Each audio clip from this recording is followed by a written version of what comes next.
Alors politique toujours, eh bien on vote le 9 juin prochain, ça vous le savez, et nous dévoilons aujourd'hui en exclusivité les résultats de notre grand sondage politique, le choix des Belges, réalisé en collaboration avec nos confrères de la Libre. Quelles seraient les forces en présence si vous deviez voter dès aujourd'hui? Eh bien on voit ça avec Thomas Deschamps. Actuellement à la Chambre, c'est une représentante socialiste qui occupe le siège de la présidence. Incontournable en 2019, la position du PS pourrait néanmoins évoluer dans les intentions de vote, tant en Wallonie qu'à Bruxelles.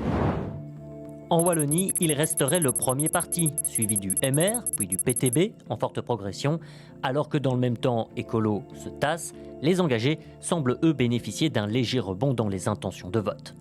À Bruxelles, le MR ravirait la première place devant le PS et le PTB. Les écologistes seraient relégués à la 4e place des francophones. Côté flamand, deux très gros morceaux, N-VA et Vlaams Belang, qui siègent d'ailleurs côte à côte ici à la Chambre, continuent de se disputer le leadership.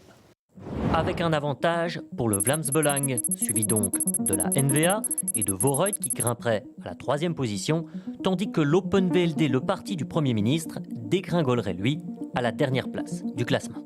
Mais la politique est aussi faite de grandes personnalités qui terminent d'ailleurs parfois avec leur buste, ici au Palais de la Nation.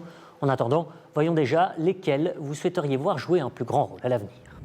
En Wallonie, c'est le Premier ministre Alexander De Croo qui remporte le plus d'adhésions, suivi de sa prédécesseur Sophie Wilmès et du président du Parti socialiste Paul Magnette. Un podium quasiment inchangé à Bruxelles où les deux premiers échangent simplement leur place. En revanche, en Flandre, cela se joue plutôt entre le président de Voorhout, Conor Rousseau, le président de la N-VA, Bart De Wever, et enfin l'actuel ministre de l'Intérieur CDNV, Annelies Verlinden. Aujourd'hui, 7 des 12 partis représentés à la Chambre siègent au sein de ce qu'on appelle la coalition Vivaldi. Alors faut-il reconduire cette coalition fédérale ou au contraire y mettre un terme? C'est la dernière question que nous vous avons posée. Et la réponse est positive à 25,2% en Wallonie, 33,5% à Bruxelles et 29,3% en Flandre. Ce qui ne veut pas dire que tous les autres sont contre, puisque dans chaque région, ce sont les indécis qui sont les plus nombreux, avec des taux allant de 31 à 42%.